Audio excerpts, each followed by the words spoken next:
네, 여러분 반갑습니다. 반갑습니다. 오늘은 대림 예언자들처럼 이란 제목으로 주님의 마음을 함께 나누겠습니다. 한번 우리가 질문으로 오늘 이 말씀을 좀 시작해 보면 좋겠습니다. 여러분, 우리는 무엇을 믿나요? 우리는 믿는 사람들이지 않습니까? 그런데 무엇을 믿습니까? 같은 말을 조금 달리 표현해 보면 이런 겁니다. 기독교 신앙의 내용이 무엇입니까? 라는 질문입니다. 기독교 신앙의 내용이 무엇입니까? 이 기독교 신앙 안에는 사실 풍부하고 다양한 내용들이 참 많이 있습니다. 정말 사람의 영혼과 인생을 풍성하게 하는 걸 넘어서 우리의 영혼이라고 하는 것이 하나님 앞에 구원에 이를 수 있는 지혜와 또 용기의 원동력과 이 많은 것들이 담겨 있는데 그 중에서도 좀 우리가 오늘 주목하고 중요하게 여기고 좀 주목해야 할 것이 있습니다. 바로 이 믿음인데 무엇이냐면 우리가 믿는 예수님께서 다시금 우리를 찾아오신다라는 겁니다. 이것이 우리가 믿는 내용 중 하나입니다. 우리가 믿는 예수님께서 다시금 여러분들을 찾아오실 겁니다. 그냥 마음으로 찾아오시는 게 아니라 역사적으로, 객관적으로 이렇게 주관적으로 내 마음에 이렇게 찾아오시는 걸 넘어서 온 세상 사람들이 바라보고 알고 부인할 수 없는 그 사건으로 예수님께서 우리를 다시 찾아오실 것이다 라고 하는 게 우리의 중요한 믿음입니다. 우리 사도행전 1장 6절에서 8절 말씀을 좀 함께 보려고 합니다. 우리가 무엇을 믿는다고 할 때 그냥 나 그거 믿고 싶어 해서 믿는 게 아니잖아요. 우리는 철저하게 성경에 기록된 대로 성경에 기준해서 우리는 믿습니다. 성경에 없다면 믿어서는 안 되고 성경에 있다면 내가 여태까지 그 어떤 고집을 가지고 있더라도 내려놓을 수 있는, 그래서 성경이 우리에게 진리 판단의 절대적인 기준이다. 하나님의 말씀이다 라고 하는 거죠. 그러니 우리 성경을 한번 보겠습니다. 사도행전 1장 6절에서 8절입니다. PPT 한번 띄워주시겠습니까? 좋습니다. 제가 읽겠으니 한번 눈으로 따라와 주시기 바랍니다. 이 말씀을 마치시고 그들이 보는데 올려져 가시니 구름이 그를 가리어 보이지 않게 하더라. 올라가실 때에 제자들이 자세히 하늘을 쳐다보고 있는데 흰옷 입은 두 사람이 그들 곁에 서서 이르되 갈릴리 사람들아 어찌하여 서서 하늘을 쳐다보느냐. 너희 가운데 하늘로 올려주신 이 예수는 하늘로 가심을 본 그대로 오시리라 하였느니라. 예수님이 승천하셨습니다. 그걸 제자들이 봤습니다. 고린도전서에 보니까 500여 형제에게 일시에 보이시고 또 많은 사람들 앞에서 부활하신 후에 많은 사람들 앞에서 보이시고 승천하셨다고 했는데 그 예수님께서 승천하시는 걸 제자들이 보고 있었는데 흰옷 입은 두 사람, 아마 천사겠죠. 천사들이 얘기를 하는 거죠. 왜 그렇게 하늘을 쳐다보고 있느냐. 이상하게 생각하지 말아라. 너희가 하늘로 올려지심을 본 이 예수께서는 너희가 본 그대로 너희에게 다시 오실 것이다. 그러니 기다려라 라는 거였죠. 이것이 성경이 신자들에게, 예수님을 믿는 사람들에게 믿어라고 또 기다리라고 하는 내용입니다. 예수님께서 다시 오시는 날은, 그런데 이게 언제 오실 거냐, 그 정확한 시와 때는 알 수 없다고 하지만 그 날의 의미는 우리가 너무 잘 알고 있죠. 예수님께서 다시 오시는 날은 이 오랜 인간의 역사에, 오랜 인류의 역사에, 오랜 우주의 역사에 종지부를 짓는 날입니다. 바꿔 말하면 종말이라는 거죠. 예수님께서 오셔서 당신께서 미리 말씀하신 그 말씀의 기준에서, 근거해서 이 세상을, 이 역사를 선과 악 사이에서 판단하실 겁니다. 하나님의 평가가 있을 겁니다. 이것은 선한 일이다. 이것은 선한 마음이었다. 반대로 이것은 악하고 악한 마음이었다라고 하나님의 평가가 있을 겁니다. 그런 일들이 있을 날이 바로 종말이고 예수님께서 다시 오실 날입니다. 우리가 이걸 기억해야 됩니다. 그런데 우리가 조금 놓치지 말아야 할 부분이 하나 있는데, 그 예수님께서 다시 오실 이 날은 여러분 딱 이 얘기를 들었을 때 마음이 어떠세요? 기대가 되십니까? 아니면 좀 염려가 되십니까? 기다려주세요? 아니면 조금 지연됐으면 좋겠습니까? 아마 둘 다 있을 가능성이 큽니다. 이게 왜 그러냐 하면 예수님께서 다시 오시는 이 날은, 소위 말하는 그 종말의 날은, 하나님의 날은 양면성을 가지고 있기 때문에 그렇습니다. 되게 그날의 중요한 성격입니다. 양면성을 가지고 있습니다. 예수님의 말씀을 믿고 듣고 그대로 따라서 살아간 사람들이 있습니다. 지금도 있고 앞으로도 있을 거고 과거에는 많이 있었습니다. 이 사람들은 아마 필연적으로 일면 억울한 부분이 있었을 겁니다. 예수님을 철저하게 따라서 살았던 사람들. 물론 본인들은 신앙으로 살았기 때문에 그렇게 생각하지 않았겠지만 객관적으로 봤을 때 그 사람들은 억울한 면이 분명히 있습니다. 왜 그러냐 하면 하나님의 뜻을 따라서 살려고 하니 세상 사람들이 이야기하는 흐름대로 못 살죠. 희생해야 할 때가 있고 손해봐야 할 때가 있습니다. 하나님의 뜻을 지키기 위해서 내가 감내해야 할, 내가 져야 할 십자가가 있었기 때문에 일면 억울하고 손해보는 건 맞습니다. 예수님 믿는 사람들이. 그런데 이 하나님, 감사하게도 하나님께서는 예수님을 믿는 그 사람들이 감내했던 희생과 그 수고와 헌신들을 감사하게도 하나도 잊지 않고 다 기억하시겠다고 합니다. 다 기억하시겠다고 합니다. 그래서 하나님께서는 최후의 날에 그 모든 수고와 눈물에 대해서 그 사람이 후회하지 않을 만큼, 결코 후회가 없을 만큼 보상과 구원을 주시겠다고 약속하셨습니다. 이것이 단적으로 드러나는 말씀이 계시록 말씀이죠. 우리 계시록 21장 1에서 4절에서 5절 말씀을 한번 한 목소리로 읽어보겠습니다. 시작. 모든 눈물을 그 눈에서 닦아주시니 다시는 사망이 없고 애통하는 것이나 곡하는 것이나 아픈 것이 다시 있지 아니하리니 처음 것들이 다 지나갔음이로라. 보좌에 앉으신 이가 이르시되 보라 내가 만물을 새롭게 하노라. 아멘. 모든 눈물을 닦아주시겠다라고 합니다. 그날 그러니까 예수님께서 다시 오시는 그날은 하나님의 자녀들에게는, 하나님의 사람들에게는 무한한 보상의 날이요 구원의 축제가 열리는 날입니다. 그러니 우리 마음 한켠에서 기다려지고 기대가 되고 소망이 되고 빨리 왔으면 좋겠고 하는 부분들이 있는 겁니다. 그러나 앞서 말했듯이 이 날은 양면성을 갖고 있다 했습니다. 하나님의 구원은 양면성을 갖고 있다 했습니다.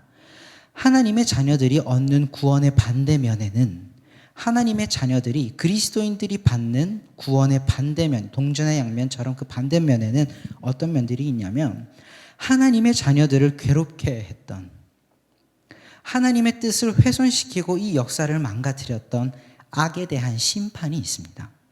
이게 동전의 양면처럼 있습니다. 이렇게 분리되어 있는 게 아니라 양면입니다. 우리를 괴롭게 했던 죄가 있습니다. 죄가 얼마나 우리의 인생을, 우리의 영혼을 끔찍하게 파괴합니까? 그거 우리가 다 경험적으로 알고 있습니다. 이 세상에 얼마나 끔찍하고 잔인한 악들이 있습니까? 그거 두 번 말해 무엇 하겠습니까? 그 죄와 악을, 우리를 괴롭게 했던, 하나님의 백성들을 괴롭게 했던 그 죄와 악을 제거하고 심판하고 제거함으로써 하나님께서는 하나님의 자녀들을 건져내시고 구원하신다라는 겁니다. 그래서 선지자들은 여호와의 날이라는 것을 묘사할 때 마냥 구원의 날이라고만 외치지 않았습니다. 이렇게 외쳤습니다. 그날은 크고 두려운 날이다. 크고 두려운 날이다. 너희가 경각심도 가져야 된다. 요엘 2장의 말씀입니다. 여호와의 크고 두려운 날이 이르기 전에 해가 어두워지고 달이 핏빛과 같이 변하려니와 누구든지 여호와의 이름을 부르는 자는 구원을 얻으리니. 구원을 얻을 사람들에게 이 날이 왜 두렵겠습니까? 축제의 날인데. 두렵다는 거는 구원을 받지 못하는 사람들에게 입장에서 얘기하는 거겠죠. 여호와의 날은 크고 두려운 날이 될 것이다. 그러나 하나님의 이름을 부르는 그의 백성들에게는 구원의 날이요 축제의 날이 될 것이다 라고 하는 말씀이 한 곳에 담겨있는 말씀이죠. 이런 양면성은 구약의 선지자들뿐 아니라 신약의 사도들도 동일하게 증언하고 있습니다. 요한복음 3장과 요한일서 3장을 우리가 함께 볼 건데 한번 한 절 한 절 보겠습니다. 요한복음 3장입니다. 하나님이 그 아들을 세상에 보내신 것은 그로 말미암아 세상이 구원받게 하려 하시며, 하나님이 그 아들 예수 그리스도를 이 땅에 보내신 이유가 있는데, 그 이유가 무엇이냐면 세상을 구원하시기 위해서 보내셨다고 합니다. 그런데 똑같은 말이, 비슷한 말이 요한 1서에서 또 나옵니다. 요한 1서 3장입니다. 하나님의 아들이 나타나신 것은 마귀의 일을 멸하려 하심이라. 하나님의 아들이 나타나신 것은 마귀의 일을 멸하려 하심이라. 그러니까 하나님의 아들 예수님이 이 땅에 오신 건 두 가지 일이 있습니다. 세상을 구원하게 하려는 일과 마귀의 일을 멸하게 하겠다라고 하는 이 두 가지 측면이 함께 있는 겁니다. 하나님의 아들이 이 땅에 오셔서 행하신 일은 구원을 베푸는 일이었습니다. 그런데 이는 곧 악을 멸하는 일이기도 했습니다. 그러니까 이게 동전의 양면처럼 같이 있다는 겁니다. 예수님께서 다시 오실 날은 그래서 심판과 구원이 동시에 일어나는 날입니다. 이 양면성은 우리로 하여금 경각심을 일깨워 줍니다. 우리가 그냥 막연히 기다린다고 되는 날이 아닐 수도 있다라는 것도 되기도 하죠. 예수님께서 오시는 날은 우리가 반드시 주님 편에 서 있어야 합니다. 예수님께서 오시는 날엔 우리가 반드시 주님의 편에 서 있어야 됩니다. 내가 어느 편에 서 있는가에 따라서 그날은 축제의 날, 기쁨의 날, 소망의 날이 될 수도 있고, 두렵고 이가 갈리는, 두렵고 떨리는 그런 날이 될 수도 있습니다. 이런 맥락에서 오늘 함께 읽은 야고보서 5장의 본문도 성도들을 권하고 있습니다. 이런 맥락에서 권하고 있습니다. 먼저 7절을 한번 함께 읽어보도록 하겠습니다. 그러므로 형제들아, 주께서 강림하시기까지 길이 참으라. 보라, 농부가 땅에서 나는 귀한 열매를 바라고 길이 참아 이른 비와 늦은 비를 기다리나니. 그러므로 형제들아, 주께서 강림하시기까지 길이 참으라 라고 이야기를 합니다.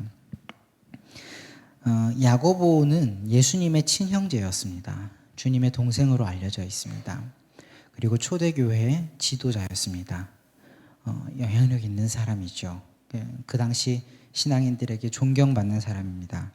그 야고보가 당시 기독교인들에게, 당시 교회의 성도들에게 전한 권면은 방금 요 말씀이었는데 이런 의미입니다. 형제자매 여러분, 우리 주님께서 다시 오실 때까지, 우리 예수님께서 다시 오실 때까지 여러분 참고 견딥시다. 참고 견딥시다. 그건 마치 농부가 추수한 날의 열매를 바라고 한 해의 수고를 견디고 감당하듯 우리도 주님께서 오실 날을 참고 견디며 기다려야 됩니다. 라고 이야기를 하는 겁니다. 이 권면은 오늘 우리에게도 동일하고 유효합니다. 우리가 신앙을 가지고 살아가는 건 정말 한편으로 생각했을 때 쉽지는 않습니다. 세상 가운데서 신앙을 가지고, 올바른 신앙을 가지고 살아가는 건 쉽지 않습니다. 그러나 그리스도인인 우리가 가져야 할 태도는 오늘 야고보서가 이야기하는 것처럼 다름 아닌 인내입니다. 농부의 비유를 들었는데 우리 농부를 조금 생각해 봅시다. 농부가 피곤하고 귀찮다고, 아니면 조금 힘들다고, 버겁다고, 아니면 다른 약속들이 조금 있다고 밥 매는 일, 그 농사 일을 거르고 뭐 1주일, 2주일, 한 달, 2달을 쉬었다고 생각해 봅시다. 그러면 어찌 추수날의 열매를 얻을 수 있겠습니까? 수고는 수고한 대로 다 무의미해질 거고, 수고하지 못한 날은 수고하지 못한 날대로 또 후회하지 않겠습니까? 농부는 열매를 위해 피곤함도 귀찮음도 수고로움도 모두 인내하고 견딥니다. 열매를 얻기 위해서. 그리고 그 열매를 얻었을 때는 그 지난날의 수고로움과 귀찮음과 인내가 그 언제 그랬냐는 듯 다 잊을 수 있을 만큼 기쁨으로 보상을 받지요. 우리도 마찬가지입니다. 마지막 날에 얻을 하나님의 보상과 구원을 위해 우리는 지금의 신앙을 지키고 견디며 살아야 합니다. 손해볼 수 있습니다. 희생할 수 있습니다. 그렇지만 인내하고 견뎌야 됩니다. 그러면 주님께서 오시는 날에 정말로 그 모든 인내와 그 희생과 수고가 아깝지 않을 만큼, 내가 후회하지 않을 만큼 크고 풍성한 보상과 구원으로 우리에게 갚아주실 겁니다. 이것이 우리의 믿음입니다. 그런데 야고보는 여기서 한 걸음 더 나아갑니다. 단순히 기다리라고만 말하지 않고 그냥 그날이 오기를 단순히 기다려라고만 말하지 않고 어떻게 그러면 신자들이 예수님을 믿는 성도들이 이 역사 속에서 어떻게 주님을 기다려야 할지 되게 구체적인 제안도 합니다.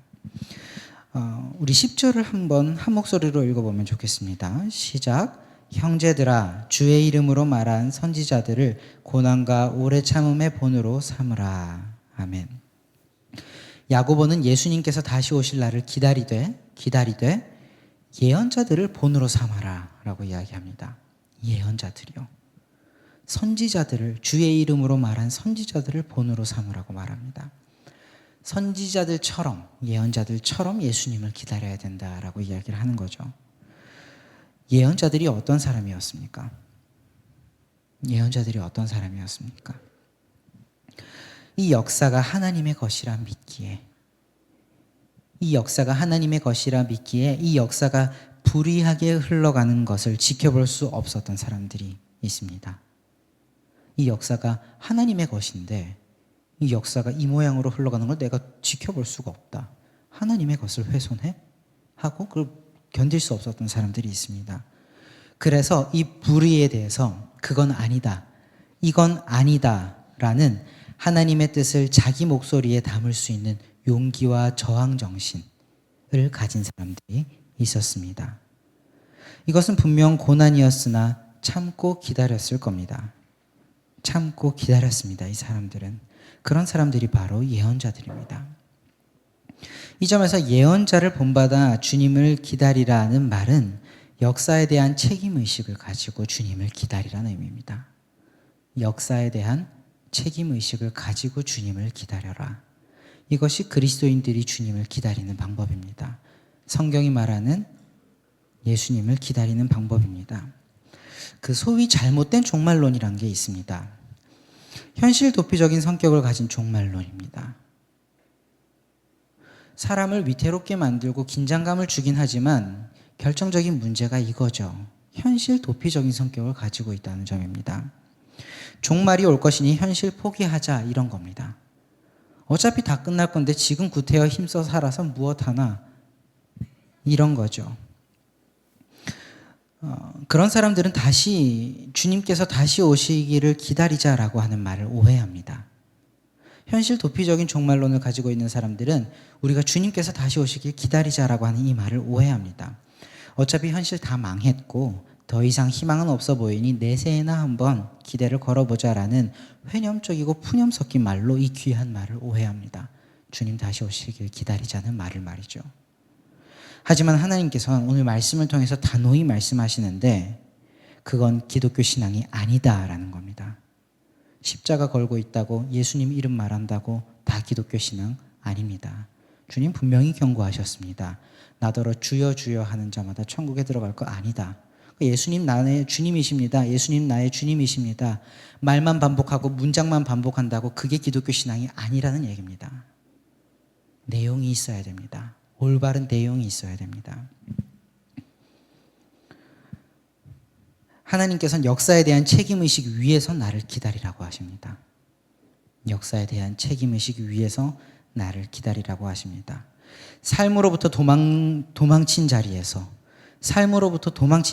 나를 기다리지 말고 너의 삶을 경작하는 그 치열한 분투의 자리에서 나를 기다려라 라고 주님 말씀하고 계십니다. 역사에 대한 책임의식으로 주님을 기다린다는 것, 이것이 예언자들이 여호와의 날을, 주님의 날을 기다리는 태도와 마음입니다. 우리가 이 신앙을 본받아야 할 줄 믿습니다. 그러니 우리는 이 마지막 날을 기대하면서 동시에 우리의 세상에 대한 깊은 관심과 책임을 함께 가져야 됩니다.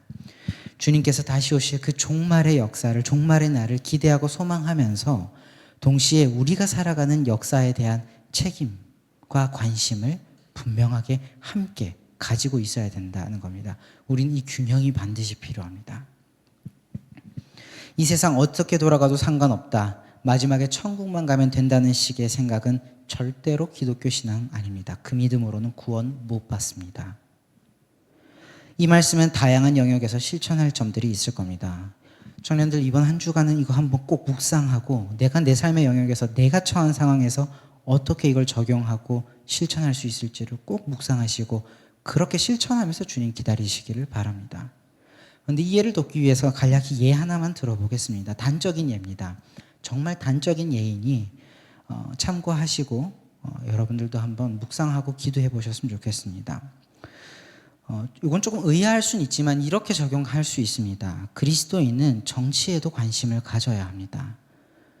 그리고 사실 정치 얘기하면은 그거 참 불문율이고 말하면 안 되는 그런 거라고 성역처럼 그렇게 생각할 수 있는데 어느 입장을 가지라는 말이 아니라 정치에 대해서 무관심해서 안 된다라는 이야기입니다. 왜냐하면 정치는 우리가 살아가는 세상의 이야기고 나와 가장 피부를 가깝게 맞대고 살아가는 이슈들입니다.